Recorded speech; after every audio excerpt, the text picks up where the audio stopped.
Baik, Assalamualaikum warahmatullahi wabarakatuh.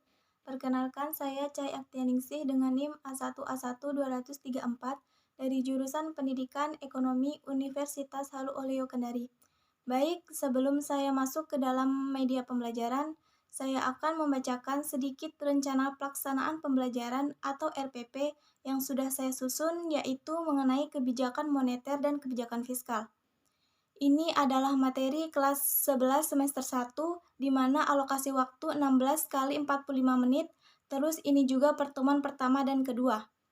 Baik, adapun tujuan pembelajaran yaitu agar siswa mampu berpikir kreatif, kritis, kolaboratif, dan inovatif dalam belajar mengajar melalui model pembelajaran discovery learning sehingga mampu menganalisis kebijakan moneter dan kebijakan fiskal dan menyajikan hasil analisis kebijakan moneter dan kebijakan fiskal dengan mengembangkan sikap religiositas, penuh tanggung jawab, bekerja keras, dan bekerja sama. Nah, di sini ada media atau alat dan sumber ajar. Yang pertama, kita itu menggunakan media WhatsApp Group, Telegram, Google Classroom, Google Meet, dan Zoom. Alat dan bahan ajar itu dari laptop, tablet, dan ponsel pintar. Untuk sumber belajar dari internet dan buku pegang siswa atau LKS dan buku paket. Nah, di sini langkah-langkah pembelajaran yaitu ada kegiatan pendahuluan. Yang pertama itu melakukan pembukaan dengan salam pembuka dan berdoa untuk memulai pembelajaran. Memeriksa kehadiran peserta didik sebagai sikap disiplin melalui WhatsApp Group. Jadi nanti akan daftar hadir dibuat di WhatsApp Group. Terus yang kedua itu mengaitkan materi atau tema kegiatan pembelajaran yang akan dilakukan dengan pengalaman peserta didik dan dengan materi atau tema kegiatan serta mengajukan pertanyaan untuk mengingat dan menghubungkan dengan materi selanjutnya. Jadi sebelum masuk materi selanjutnya akan diberikan pertanyaan apakah ada yang mau dipertanyakan atau tidak. Terus yang terakhir adalah menjelaskan hal yang dapat dipelajari, kompetensi yang akan dicapai serta metode besar belajar yang akan ditempuh. Jadi ini juga melalui media yang tadi sudah dijelaskan. Kegiatan inti yang pertama, kegiatan literasi. Peserta didik ini diberi motivasi dan panduan untuk melihat, mengamati, membaca, dan menulisnya kembali. Mereka diberi link internet, tayangan YouTube, dan bacaan terkait materi kebijakan moneter dan kebijakan fiskal. Jadi setelah ini siswa akan diberi PowerPoint yang saya tampilkan. Kedua, berpikir kritis. Guru akan memberikan kesempatan untuk mengidentifikasi sebanyak mungkin hal yang belum dipahami, dimulai dari pertanyaan faktual sampai pertanyaan yang bersifat evotik. Pertanyaan ini harus tetap berkaitan dengan materi kebijakan moneter dan kebijakan fiskal. Jadi pertanyaan-pertanyaan lain itu tidak akan dibahas. Terus yang ketiga adalah peserta didik dibentuk dalam beberapa kelompok dan membentuk grup WhatsApp untuk masing-masing kelompok. Untuk mendiskusikan, mengumpulkan informasi, mempresentasikan ulang, dan saling bertukar informasi mengenai kebijakan moneter dan kebijakan fiskal. Terus yang keempat ada komunikasi peserta didik mempresentasikan hasil kerja kelompok atau individu secara klasikal, mengemukakan pendapat atas presentasi yang dilakukan. Kemudian ditanggapi kembali oleh kelompok atau individu yang mempresentasikan melalui media Google Classroom. Dan yang terakhir adalah creativity atau kreativitas untuk membuat kesimpulan tentang hal-hal yang dapat dipelajari tentang kebijakan moneter dan kebijakan fiskal. Peserta didik kemudian diberi kesempatan kembali untuk hal yang belum dipahami. Kegiatan penutup yaitu peserta didik membuat rangkuman atau kesimpulan pembelajaran, poin-poin yang penting dalam kegiatan pembelajaran yang dilakukan. Guru juga akan membuat kesimpulan juga. Baik, kita langsung saja masuk ke media pembelajarannya. Assalamualaikum warahmatullahi wabarakatuh. Selamat pagi semua teman-teman yang sudah hadir dalam Zoom kali ini. Baik, sebelum kita memulai materi pada pagi hari ini, alangkah baiknya kita berdoa bersama-sama. Apakah teman-teman ada yang ingin memimpin doanya?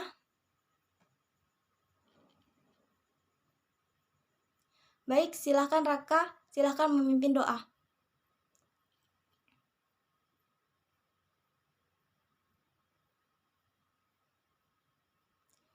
Baik, Sekarang kita akan menuju ke materi kita. Ayo teman-teman yang belum menyiapkan buku atau catatannya, silahkan disiapkan dan apabila ada poin-poin penting kalian catat ya. Baik, kita masuk materi kebijakan moneter dan kebijakan fiskal. Apakah di sini ada yang tahu apa itu kebijakan moneter? Ya, baik, saya akan menjelaskan ya. Jadi, dalam buku Pengantar Ilmu Ekonomi, Mikroekonomi dan Makroekonomi edisi ketiga, pengertian kebijakan moneter adalah upaya mengendalikan atau mengarahkan perekonomian makro ke kondisi yang diinginkan atau lebih baik dengan mengatur jumlah uang yang beredar menurut Raharja dan Manurung. Kebijakan moneter dilakukan untuk mempertahankan, mengurangi, atau menambah jumlah uang yang beredar dalam masyarakat. Kebijakan untuk menambah jumlah uang yang beredar ditetapkan saat jumlah uang yang beredar dalam masyarakat kurang. Sebaliknya, saat jumlah uang yang beredar dalam masyarakat berlebih, BI atau Bank Indonesia akan menerapkan kebijakan untuk mengurangi jumlah uang yang beredar. Kesesuaian jumlah uang yang beredar akan menciptakan kestabilan perekonomian. Selanjutnya, tujuan kebijakan moneter. Kebijakan moneter yang dilakukan BI atau Bank Indonesia bertujuan mencapai dan memelihara kestabilan nilai rupiah. Tujuan ini tercantum dalam Undang-Undang RI Nomor 3 Tahun 2004 tentang BI Pasal 7.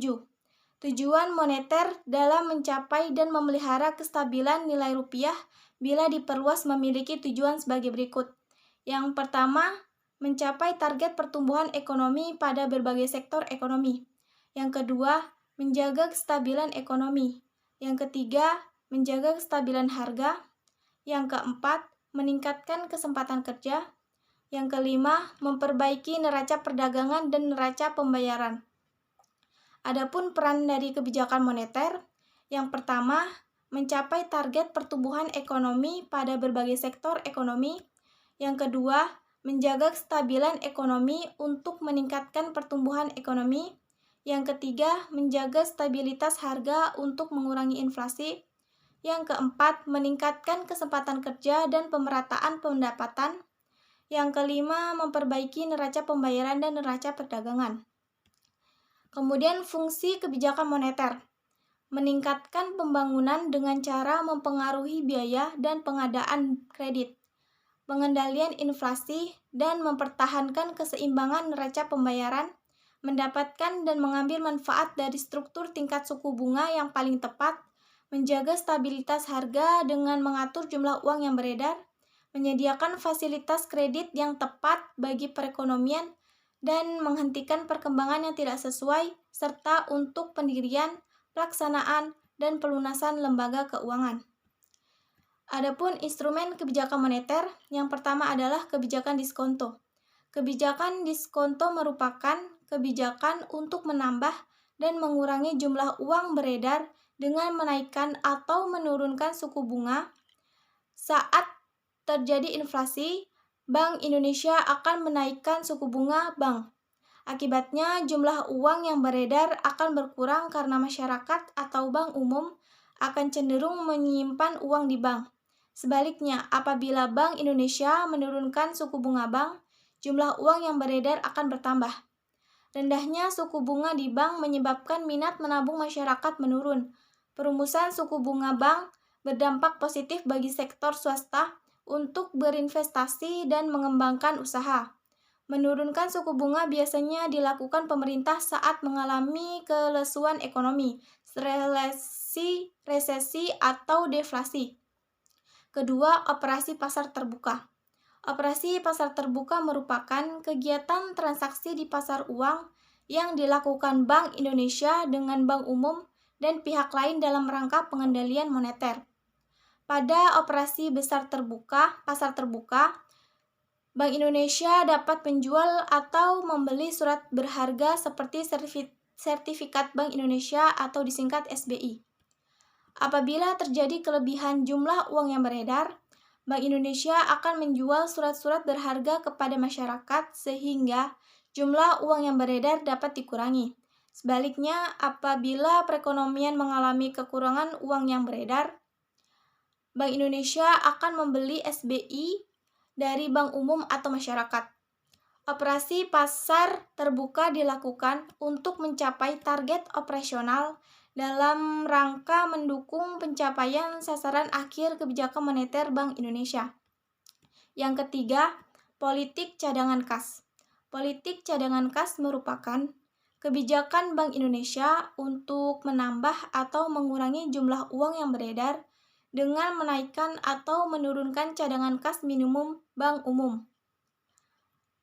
Apabila Bank Indonesia menaikkan cadangan kas bank umum, berarti Bank Indonesia ingin mengurangi jumlah uang yang beredar. Dengan naiknya cadangan kas, bank umum menahan lebih banyak uang tunai untuk tidak disalurkan dalam bentuk kredit. Kebijakan ini dilakukan saat mengalami inflasi. Sebaliknya, apabila Bank Indonesia menurunkan cadangan kas, Bank Indonesia ingin menambah jumlah uang beredar. Pada saat Bank Indonesia menurunkan cadangan kas, Bank Umum dapat meningkatkan penyaluran dana kepada masyarakat melalui pembelian kredit. Dengan demikian, jumlah uang yang beredar dalam masyarakat bertambah. Yang keempat, kebijakan kredit selektif. Kebijakan kredit selektif merupakan kebijakan mengurangi jumlah uang yang beredar dalam masyarakat dengan menentukan syarat-syarat yang ketat untuk memperoleh pinjaman atau kredit. Dengan adanya kebijakan kredit ketat ini, Bank Indonesia dapat mengontrol jumlah uang yang beredar dalam masyarakat. Syarat-syarat dalam pemberian kredit harus memperhatikan prinsip 5C. Yang pertama, karakter. Yang kedua, kolateral atau jaminan. Yang ketiga, kapital atau modal. Yang keempat, capacity atau kapasitas. Yang kelima, condition of economy atau kondisi ekonomi. Yang kelima, imbauan moral. Imbauan moral merupakan cara yang ditempuh Bank Indonesia untuk mengendalikan jumlah uang yang beredar dengan mengarahkan atau menghimbau lembaga perbankan dan masyarakat. Imbauan moral dilakukan Bank Indonesia melalui media massa, pengumuman atau pidato untuk mengurangi lembaga moneter dan individu atau masyarakat yang bergerak di bidang moneter. Imbauan moral bertujuan agar lembaga perbankan dan masyarakat memahami situasi ekonomi dan bias bekerja sama untuk mendukung kebijakan pemerintah. Misalnya, Gubernur Bank Indonesia menghimbau lembaga perbankan berhati-hati atau selektif dalam pemberian kredit kepada perusahaan ataupun individu. Yang keenam, kebijakan devaluasi dan revaluasi. Devaluasi merupakan kebijakan menurunkan kurs mata uang rupiah terhadap mata uang asing yang bertujuan memperbaiki neraca pembayaran. Dengan kebijakan devaluasi diharapkan harga barang ekspor menjadi relatif lebih murah di luar negeri sehingga nilai ekspor meningkat. Sementara itu, harga barang di luar negeri dalam mata uang rupiah menjadi lebih mahal sehingga dapat mengurangi impor. Naiknya ekspor dan turunnya impor akan mendorong neraca pembayaran menjadi surplus, yaitu ekspor lebih besar daripada impor. Revaluasi merupakan kebijakan menaikkan kurs mata uang rupiah terhadap mata uang asing. Revaluasi dilakukan apabila nilai kurs dianggap terlalu rendah. Kebijakan ini diambil ketika pemerintah ingin menaikkan impor dan menurunkan ekspor. Dengan diterapkannya kebijakan revaluasi, nilai produk dalam negeri menjadi lebih mahal daripada produk dalam luar negeri sehingga nilai impor meningkat. Peningkatan impor mengakibatkan peningkatan permintaan terhadap mata uang asing sehingga dapat menurunkan cadangan devisa mata uang asing di dalam negeri. Selanjutnya, kebijakan fiskal.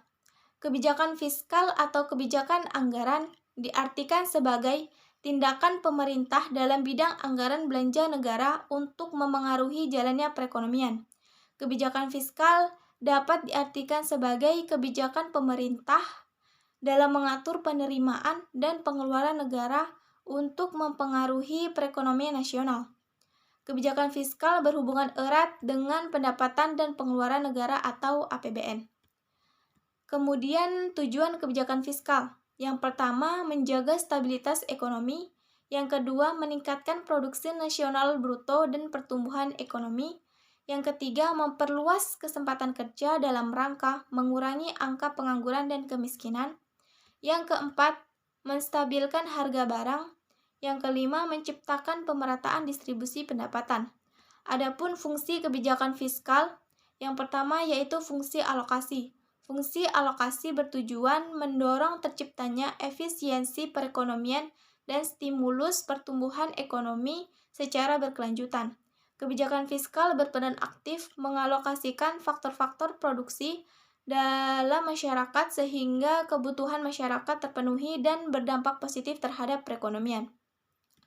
Fungsi distribusi berkaitan dengan sarana distribusi kemakmuran, mengurangi kesenjangan, serta mewujudkan keadilan ekonomi dan pembangunan. Distribusi kemakmuran dapat dicapai melalui pemerataan distribusi pendapatan. Pemerataan distribusi pendapatan akan mengurangi kesenjangan antara masyarakat golongan ekonomi atas dan masyarakat golongan ekonomi bawah. Yang ketiga, fungsi stabilitas.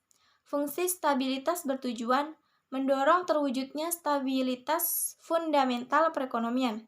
Fungsi stabilitas dimaksudkan untuk memelihara keseimbangan ekonomi terutama perluasan kesempatan kerja, kestabilan tingkat harga barang pokok, dan tingkat pertumbuhan ekonomi yang memadai. Adapun jenis kebijakan fiskal atau kebijakan anggaran, yaitu pertama, kebijakan anggaran seimbang, kedua, kebijakan anggaran defisit, ketiga, kebijakan anggaran surplus, keempat, kebijakan anggaran dinamis. Instrumen kebijakan fiskal, yang pertama itu ada pajak. Pajak memberikan dampak langsung yang sangat terasa pada perekonomian suatu negara. Pajak merupakan kontribusi oleh pribadi atau badan usaha kepada negara yang bersifat memaksa berdasarkan undang-undang untuk kepentingan negara bagi kesejahteraan masyarakat. Jika pajak diturunkan, daya beli masyarakat akan meningkat. Hal tersebut akan berdampak positif bagi sektor perekonomian lain seperti industri. Kebijakan tersebut akan mengurangi penerimaan negara dari sektor pajak. Jika pajak dinaikkan juga akan berpengaruh langsung dengan semakin mahalnya harga di pasar. Yang kedua, belanja pemerintah. Yang ketiga, subsidi. Dan yang terakhir yaitu pinjaman publik. Baik, terima kasih. Bagaimana teman-teman? Apakah ada yang ingin ditanyakan dari sekian materi yang sudah saya jelaskan? Apakah ada yang ingin bertanya? Silahkan apabila ada yang ingin ditanyakan.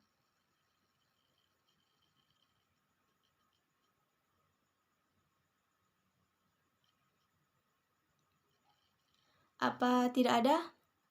Oke, baik. Jika memang sudah paham semua terkait materi kebijakan moneter dan kebijakan fiskal, baik, sebelumnya kalian sudah kan ya menyimpulkan poin-poin yang ada. Baik, oke. Saya akan menyimpulkan terkait materi yang sudah saya jelaskan. Jadi, kebijakan moneter adalah upaya mengendalikan atau mengarahkan perekonomian makro ke kondisi yang diinginkan atau lebih baik dengan mengatur jumlah uang beredar. Tujuan kebijakan moneter yaitu antara yang pertama, mencapai target pertumbuhan ekonomi pada berbagai sektor ekonomi. Yang kedua, menjaga stabilitas ekonomi atau kestabilan ekonomi. Yang ketiga, menjaga kestabilan harga. Yang keempat, meningkatkan kesempatan kerja. Yang kelima, memperbaiki neraca perdagangan dan neraca pembayaran. Selanjutnya, instrumen kebijakan moneter terbagi menjadi 6, yaitu kebijakan diskonto, operasi pasar terbuka, politik cadangan kas, kebijakan kredit selektif, imbauan moral, dan kebijakan devaluasi dan revaluasi. Kemudian adapun pengertian kebijakan fiskal yaitu diartikan sebagai tindakan pemerintah dalam bidang anggaran belanja. Tujuan kebijakan fiskal antara lain yaitu yang pertama, menjaga stabilitas ekonomi. Yang kedua, meningkatkan produksi nasional bruto dan pertumbuhan ekonomi. Yang ketiga, memperluas kesempatan kerja dalam rangka mengurangi angka pengangguran dan kemiskinan. Yang keempat, menstabilkan harga barang. Yang kelima, menciptakan pemerataan distribusi pendapatan. Dan untuk instrumen kebijakan fiskal terbagi menjadi 4, yaitu pajak, belanja pemerintah, subsidi, dan pinjaman publik. Baik, mungkin segitu saja materi yang dapat saya berikan. Sebelum kita menutup, alangkah baiknya kita berdoa ya. Berdoa dimulai.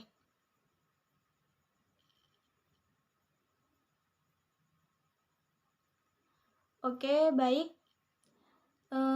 Sebelum kita mengakhiri pembelajaran kali ini, saya akan menyebarkan PowerPoint yang tadi saya jelaskan. Terus juga saya akan minta kalian untuk membuat kelompok. Dalam satu kelompok itu mungkin sekitar 10 orang ya, karena kalian kan satu kelas ada 40 orang. Jadi kelompoknya itu dibagi menjadi 4 kelompok. Kemudian untuk daftar hadir nanti di WhatsApp grup siapa saja yang hadir supaya saya bisa tahu siapa saja yang hadir. Mungkin itu saja, kurang lebihnya mohon maaf. Wabillahi taufiq wal hidayah. Wassalamualaikum warahmatullahi wabarakatuh.